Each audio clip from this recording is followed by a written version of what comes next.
Hi అండి, welcome back to our channel. ఈరోజు నేను బగారా రైస్లోకి, చపాతీలోకి, నార్మల్ రైస్లోకి రుచిగా ఉండే గుత్తి వంకాయ కూర ఎలా తయారు చేసుకోవాలో చూపిస్తాను. మీరు ఒకసారి ట్రై చేయండి. ముందుగా ఒక బాండీల్ తీసుకొని ఆ బాండీల్ కొంచెం వేడయ్యాక అందులో 2 టేబుల్ స్పూన్ల పల్లీలు వేసి మంటను మీడియం ఫ్లేమ్లో ఉంచి దోరగా వేయించాలి. ఎక్కువ వేగనవసరం అయితే లేదండి. మంటను మీడియం ఫ్లేమ్లో ఉంచి కొంచెం దోరగా వేగితే చాలు. ఇందులోనే 2 టేబుల్ స్పూన్ల ధనియాలు వేసి వేయించాలి. కొంచెం వేగిన తర్వాత ఇందులోనే 1/2 టేబుల్ స్పూన్ జీలకర్ర వేసి కొంచెం బాగా వేయించాలి. అన్నీ దోరగా వేగితే సరిపోతుందండి. మొత్తం లాస్ట్కి కరెక్ట్గా ఫ్రై అయిపోతుంది. ఎక్కువైతే అవసరం లేదు. ఇందులోనే 3 యాలకులు, 3 లవంగాలు వేసి బాగా వేయించాలి. ఇలా వేగిన తర్వాత ఇందులో 2 టేబుల్ స్పూన్ల నువ్వులు, ఎండు కొబ్బరి పౌడర్ ఉంటే కూడా వేసుకోవచ్చు అండి. నా దగ్గర పౌడర్ లేదు కాబట్టి ముక్కలు వేశాను. ఇలా నువ్వులు చిటపటలాడేంత వరకు, ఎండు కొబ్బరి ముక్కలు బాగా వేగేంత వరకు వేయించుకొని ఈ మిశ్రమం మొత్తాన్ని ఒక ప్లేట్లోకి తీసి ఉంచుకోండి. ఇది చల్లారిన తర్వాత ఒక మిక్సీ జార్ తీసుకొని ఈ దినుసులన్నింటినీ మిక్సీ జార్లో వేసుకొని అందులోనే నేను వేయించిన జీడిపప్పు ముక్కల్ని ఒక 6 వేసానండి. అందులోనే మీకు రుచికి సరిపడా కారం, ఉప్పు వేసి బాగా ఫైన్ పౌడర్ లాగా చేసుకోండి. ఇలా పౌడర్ లాగా చేసుకున్న తర్వాత ఇందులోనే అల్లం వెల్లుల్లి పేస్టు, ఒక 2 మీడియం సైజు ఉల్లిపాయలు, గుప్పెడు కొత్తిమీర వేసి బాగా పేస్ట్ చేసుకోవాలండి. వాటర్ని వేసుకుంటూ పేస్ట్ చేసుకోండి. ఇలా వీడియోలో చూపిస్తున్న విధంగా ఈ కన్సిస్టెన్సీలో ఉంటే సరిపోతుందండి. ఈ మొత్తం మిశ్రమాన్ని పక్కన ఉంచుకోవాలి. తర్వాత ఒక కుక్కర్ తీసుకొని అందులో కొంచెం ఆయిల్ వేసుకొని ఈ ఆయిల్ వేడెక్కిన తర్వాత ఇందులోనే కొంచెం ఆవాలు, జీలకర్ర వేసి చిటపటలాడించాలి. ఇలా ఆవాలు, జీలకర్ర వేసి చిటపటలాడిన తర్వాత ఇందులోనే కొంచెం కరివేపాకు, 2-3 పచ్చిమిర్చీలు తుంచి వేసుకోండి. లేకుంటే ఆయిల్లో వేడెక్కడం వల్ల పైకి ఎగురుతుంది. ఇలా పచ్చిమిర్చి కొంచెం వేగిన తర్వాత ముందుగా సిద్ధం చేసుకున్నటువంటి మసాలా పేస్ట్ వేసి ఆనియన్ పచ్చివాసన పోయేంత వరకు బాగా వేయించాలండి. ఇలా మూత పెట్టుకుంటూ కింద అడుగంటకుండా చూసుకోండి. ఎందుకంటే మనం వేసిన పేస్ట్ మొత్తం మసాలా పేస్ట్ కాబట్టి అడుగంటే ఛాన్సెస్ ఎక్కువ ఉంటాయి. కొంచెం వాటర్ వేసుకొని మిక్స్ చేసుకుంటూ పచ్చివాసన పోయేంత వరకు, ఎక్కువ మగ్గనవసరం లేదు, కొంచెం మగ్గితే చాలండి. ఇలా మగ్గుతూ ఉండాలి.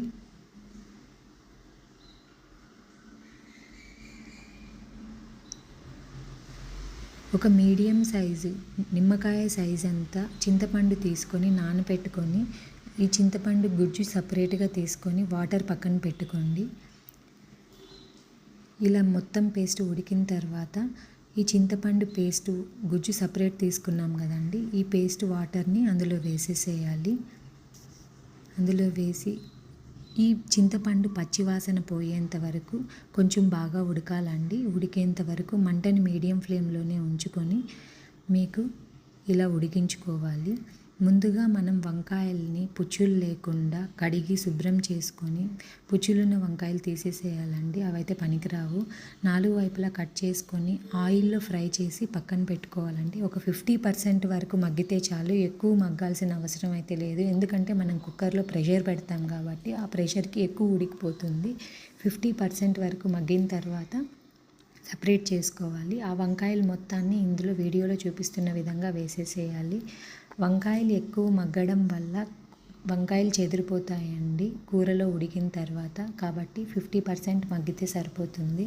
ఇలా వంకాయలు చెదరకుండా మెల్లగా గరిటెతో ఆ మిశ్రమం మొత్తాన్ని వంకాయలకు పట్టేలాగా కలుపుకోవాలి. ఎక్కడ కానీ వంకాయలు చెదిరిపోకూడదండి.